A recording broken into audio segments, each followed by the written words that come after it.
Қайырлы күн, карантиннің бітуін асыға күтіп жүрген көрермен. Эфирде бәріміз үйдеміз жобасы. Бүгінгі біздің онлайн қонағымыз апта басында туған күнін үйде отбасымен атап өткен әнші Қарақат Абильдина. Қарақат, қайырлы күн, туған күніңіз құтты болсын. Рахмет, баршаңызға қайырлы күн. Карантиндегі туған күн қалай өтті, Қарақат ханым? Жақсы, жаман емес. Ең бастысы, өмірдегі ең жақыным отбасым қасында болды. Бұрынғы туған күндерден өзгеше болды. Әдетте біз гүл алған кезде қолымызға ұстап, құшағымызды толтырып, фотоға түсіп, видеоға түсіп мәз болсақ, осы жолғы гүл сыйланудың өзі қызық болып, сонымен осы туған күн есімде қалды. Айтып беріңізші.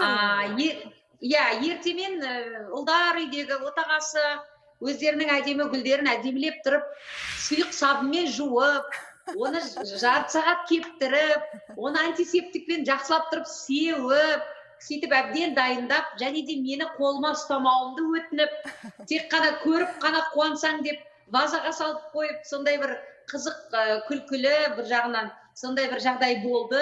Ең бастысы ниет қой.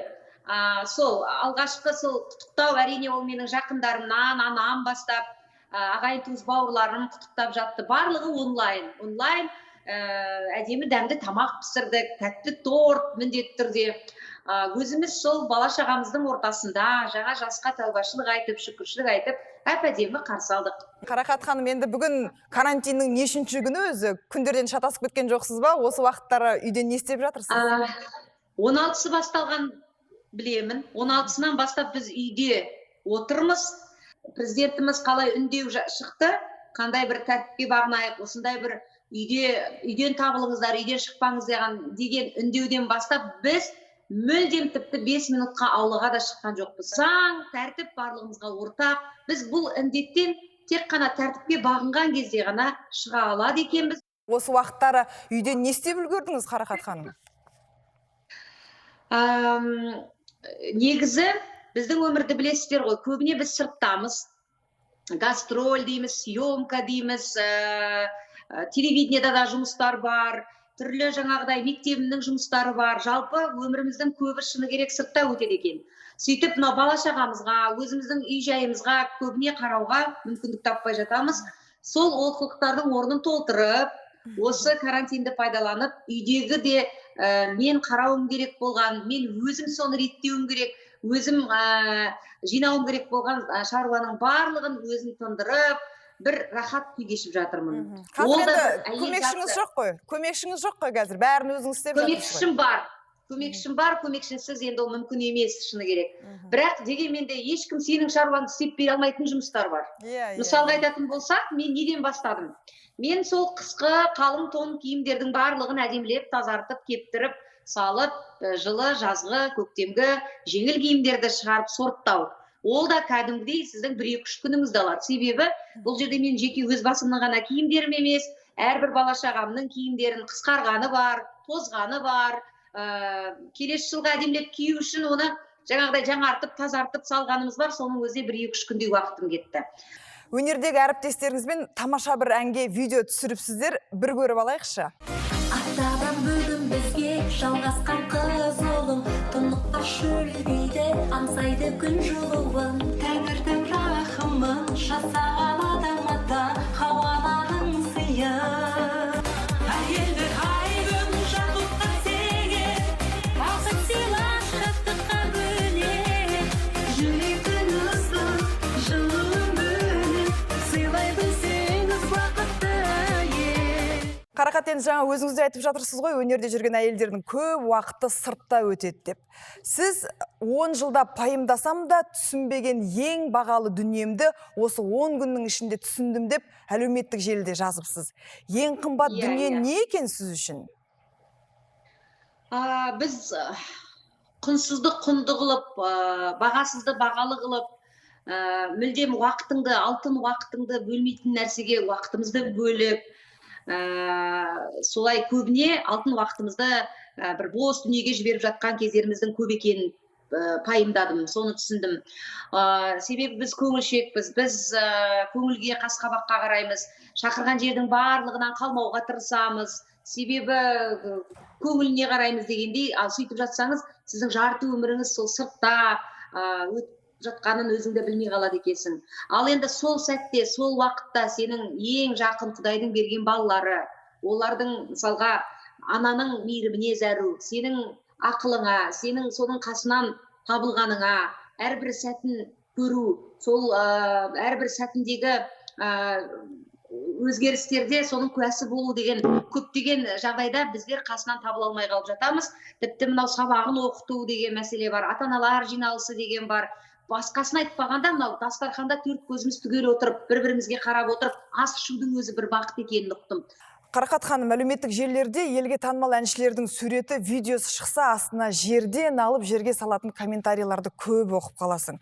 Осы Инстаграм арқылы елге жақын болам деп, ел алдында әншілердің қадір қасиеті төмендеп кеткен жоқ па?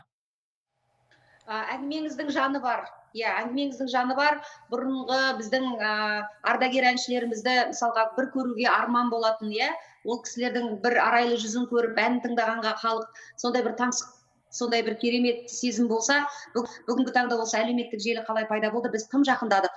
Біздің отбасылық өмірімізге тіпті соншалықты кіріп алғандағы біздің жаңағы сіздің айтқан әңгімеңіздің жаны бар. Қадір қасиет, кішкене былай абыройды сүруге көп ықпал етіп, соған кәдімгідей үйде отырып алып, ауыздарына келген жазатын, содан бір ләззат алатын ашулы жандардың қатарын көп байқаймыз. Өмірге риза емес, өкпелі жандардың қатарын көп байқаймыз. Енді бұл жерде не дейміз? Бұл жалпы халықтың деңгейі, бүгінгі таңдағы мәдениеті, өресі. Енді өкінішке орай, әрине өкінішке орай, менің өз басым мысалға өзім ұнамайтын, онша қызықтырмайтын адамдарға әлеуметтік желіде тіркелмеймін де, оқымаймын да. Сондықтан да елдің барлығына жағу ол мүмкін де емес шығар. Дегенмен де менің айтқым келетіні, ұнамаған адамдарға қарамаңыздар. Ал енді елден алған ең үлкен сыйыңыз, құрметіңіз, қошеметіңіз қандай? Елден алған ол үнемі сол беу деген ай деп сенің қалған әндері жүректерге жетіп, соған батасын беріп, ризашылығын беріп, жаңағыдай қолын соғып, концерттерге лық толы адам сыймай зал толып жатса, нағыз құрмет, қошемет сол деп есептеймін. Билайн карантин уақытында ұстаздарға, оқушылар мен студенттерге ғаламтордағы оқыту сайттарына тегін кіруге мүмкіндік бермек. Билайн тұтынушылар үшін ешқандай артық төлемнің қажеті жоқ. Жарқын өмір сүруге тыйым жоқ. Билайн, жарқын жақта өмір сүр. Аяла туралы сөйлесейікші енді. Тәп-тәтті қызыңыз бар, 4 ұлдан кейінгі, Бұл қызғалдақтың орны бөлек шығар. Өте ерекше, осы үйдің күні, нұры, гүлі, бүгінгі таңда осы үйде отырған күндерде әсіресе балабақшаға бармайды. Енді әдетте балабақшада ғой уақыт өтеді, таңертеңнен кешке дейін. Ал енді қазір таңымыздың қалай атып, кешіміздің қалай батқанын білмейміз. Өзі балет, өзі опера, өзі шоу, өзі театр, 3-4 көйлек киім ауыстырып, концерт қояды, бұлдырлап, әдемі тәтті тілі шығып келеді. Жалпы өте ашық мінезді, өте сондай көңілді, сондай қыз баланың, дұрыс айтасыз, жөні ерекше, қызы бар, үйдің қызығы бар демекші. Қызығымыз да, концертіміз де сол аяла болып жатыр, кішкентай болғаннан кейін. Әрбір істеген қылықтары тәтті. Әлеуметтік парақшасын ашқан едім, 1 жасқа толғанда. Енді күн сайып санап өсіп жатыр. Себебі көргісі келетіндер, қызығып, жақсы көретіндер саны өте көп. Мен ол үшін де қуаныштымын, рахметімді айтамын. Сондықтан да қыздың жөні ерекше. Көп балалы ана ретінде үкіметтен көмек берілетін кезде, ол бір әр баланың несібесі деп едіңіз. Сол несібені ырымдап арнайы жұмсайсыздар ма балаға? Жұмсап жатырсыздар ма қазір таңда? Енді міндетті түрде әр баланың өзінің несібесі, жалпы енді үкіметтен алатын 51 мың теңге аламын мен, жалпы пособия. Сол 51 мың теңгеге мысалға бір баланың қосымша сабағының өзіне 45 мың теңге төлейтін болсам, енді өзіңіз әр жағында бір памперспен сол бір баламның қосымша сабағына төлеуге жарап тұр. Енді оған да шүкіршілік. Сондықтан жақсы ғой, үкіметтен қолдау тапқан, мысалға демографияға өз үлесін қосып жатқан аналарға қол ұшын беріп жатса, қамқорлық көмегін көбейтіп жатса, ол артық болмас. Сондықтан да барлығына тәуба дейміз, шүкір. Қарақат ханым, тәп-тәтті қызыңыздың бетін сүйіп қойыңыз, ұлдарға сәлем айтыңыз. Рахмет. Бізбен онлайн байланысқа шыққаныңызға, уақыт бөлгеніңізге рахмет айтамыз. Сіздерге де рахмет, аман болыңыздар. Ал қазір аздаған жарнамадан соң эфирге әріптесім Наталья Райм, Илья Ильинмен байланысқа шығады. Арнамыздан ауыспаңыздар.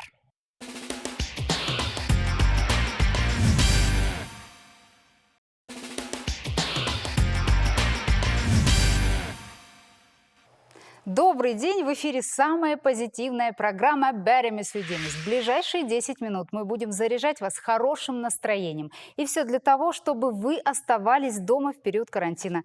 Я Наталья Райм, и сегодня мой онлайн-гость – казахстанский тяжелоатлет, 4-кратный чемпион мира, талантливый спортсмен Илья Ильин. Добрый день, Илья! Здравствуйте, Наталья! Илья, расскажите, пожалуйста, вот вы сидите в карантине. Как проходит ваш день? Что я делаю? Я просыпаюсь, пью кофе, занимаюсь своими делами, залазю в телефон, смотрю, что происходит в мире, сколько у нас инфицированных людей на планете. Разговариваю со снохой, я живу сейчас в Кызылорде, у себя в городе, у своего брата. Мои родители сейчас в Астане, мы, к сожалению, разделились, и моя дочь там. Здесь у брата моя большая семья. Так вот, живу у них, разговариваю с ними сначала, потом, у меня основные дела – это тренировка, видеозаписи, разговоры с друзьями, аудиокниги. Илья, я увидела в Инстаграм, что вы отказались от сахара. Расскажите, что это за челлендж такой?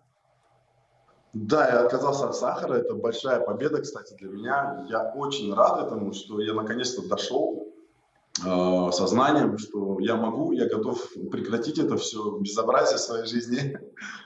Вот.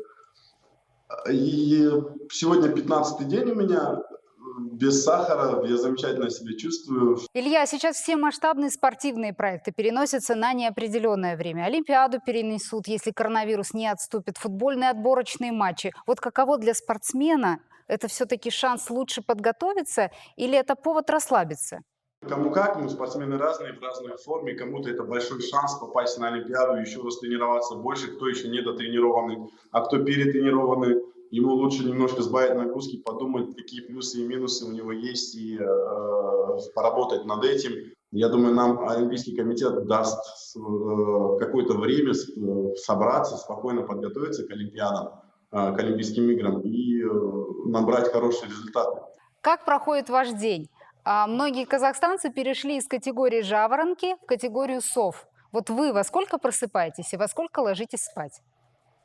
Я вообще сова сам по себе всю дорогу постоянно, и у меня проблемно просыпаться утром. А сейчас в связи с тем, что мне никуда не надо идти, у меня график полностью, я под себя его подстраиваю.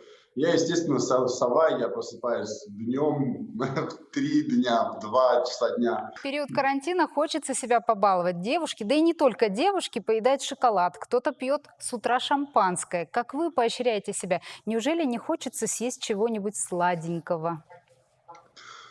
Да, я знал, что так будет, я знал, что на сладкое будет тянуть, и поэтому, кстати, к сожалению, поэтому я решил, задумался над тем, чтобы прекратить сладкое, и много плюсов.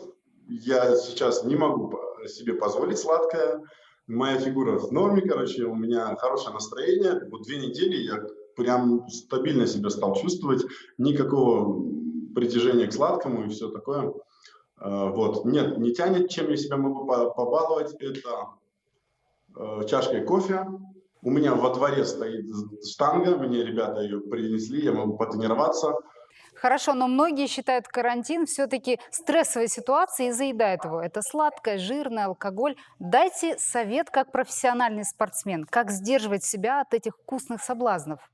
Советую настраиваться, советую ставить какие-то цели, как мы делаем это в жизни, заниматься физически, больше двигаться, правильное питание. Да, переживаю за мир, за планету. А какой стресс, дома сидим.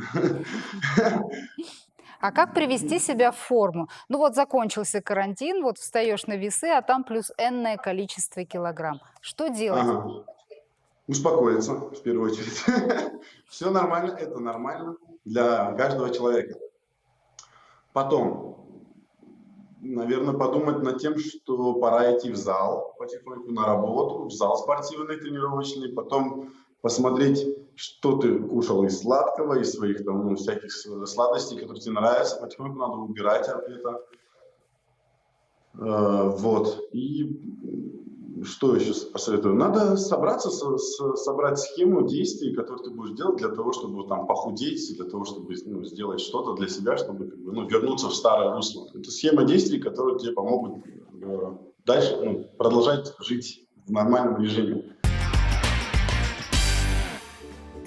Бесплатной мобильной связью будут обеспечены более 16 тысяч медицинских работников. Каждый медицинский работник получит от Билайн 1000 минут для звонков на любые номера по Казахстану и 100 гигабайт интернет-трафика. Вдохновляем, помогаем и делаем это с радостью. Билайн. Живи на яркой стороне. Илья, многие казахстанцы в период карантина начинают осваивать новые навыки, да? Кто-то учит иностранный язык, кто-то читает книги, кто-то записывается на онлайн-курсы для коучей, да, и чтобы как-то обогатиться. Как у вас с этим обстоит дело? Вы уже ранее сказали, что вы читали какие-то книги онлайн, переходите на сериалы. Может быть, есть какая-то подборка у вас уже? Сейчас я занимаюсь тем, что изучаю законы. Я прослушал Конституцию нашей страны, потом сдал тесты, сейчас изучаю закон о коррупции, то есть законы, главные законы нашей республики. Вот это мое такое хобби, которое я взялся, пока сижу в карантине. И это необходимо, я не сказал, что прям интересно, но нужно знать каждому гражданину, я так понимаю, и поэтому я давно хотел, взялся за это. И вот это такое, чтобы моя голова как бы нормально функционировала в карантине. Илья, какие у вас планы на будущее? Ведь карантин рано или поздно закончится. Я очень часто думаю над этим, потому что мне уже пора подумывать о том, чтобы прекращать свою карьеру. 2020 год я планировал прекратить все и начать какую-то другую жизнь. Но так как Олимпиада сейчас передвинулась на 21-й, и я еще пока думаю, я не могу сказать конкретных четких планов, но у меня есть определенная схема, где я, определенный выбор, куда я сделал свой выбор в жизни. И я пока не готов говорить об этом людям, всем вам, потому что это еще сидит во мне, и я должен с собой разобраться правильно. Либо идти дальше, и все равно, а потом на следующий год заканчивать это все. Либо сейчас заканчивать. Вот я сейчас над этим думаю. Так как я не могу сейчас войти в хорошую форму, набрать хорошие килограммы, чтобы понять, могу ли я дальше конкурировать со своими соперниками, либо мне действительно нужно остаться. И я поэтому не могу найти ответ на этот вопрос. Поэтому пока я тренируюсь, работаю, смотрю другие направления, где я могу себя проявить в будущем. И как бы из 2-3 вариантов, из 5 вариантов выберу 2-3. Вот так. Можно я спрошу про вашу дочь Милану? Сейчас вот началась 4-я четверть, дистанционное обучение. Дети плачут, родители вместе с ними. Участвуете ли вы в этом процессе? Онлайн, соответственно. Так как я далеко сейчас от Миланы, она в Астане, я здесь в Кызылорде, я минимально принимаю участие в ее обучении, но мы постоянно на связи, каждый день созваниваемся, смсим друг другу. У нее тоже онлайн обучение, по 4 урока вроде они занимаются, потом дополнительно что-то домашнее задание делают. Я максимально принимаю участие такое, которое я могу. Вы, наверное, скучаете по дочери? Да, конечно, скучаю. Мы очень редко видимся. Хорошо сейчас есть у нас то есть соцсети, где мы друг друга видим, где мы можем написать или поговорить. А так, конечно, скучаю. Она уже взрослеет, ей уже 10 лет, 11-й год идет. Ей уже я все больше и больше нужен, я это понимаю, чувствую. И думаю, в будущем, чуть-чуть в ближайшем будущем мы будем еще все ближе и ближе. Илья, поделитесь формулой хорошего настроения, сидя в изоляции. Что-то в голову пришло. Сон. Стабильно. Это будет, если вы будете высыпаться, будет хорошее настроение. Ставить приоритеты на день правильные. чтобы вы успевали делать то, что вам необходимо для своей души. Ну, наверное, это и в жизни так. То есть, а это просто в коротком режиме сейчас, да. Если вы будете делать то, что вам нравится, у вас будет хорошее, ну, то есть, то, что вы какие планы себе поставили, вот я это хочу, и будете действовать, это вам будет очень хорошо помогать для хорошего настроения. Третье, нужно себя настраивать и воспитывать на хорошее настроение. Это очень важно. Нужно уметь делать свое хорошее настроение внутри себя. Спасибо огромное, Илья, за такую позитивную беседу. Вам новых побед и удачи во всех продолжениях и начинаниях. Я с вами прощаюсь до понедельника. Нас ждет встреча тоже с очень интересным человеком. Живи на яркой стороне.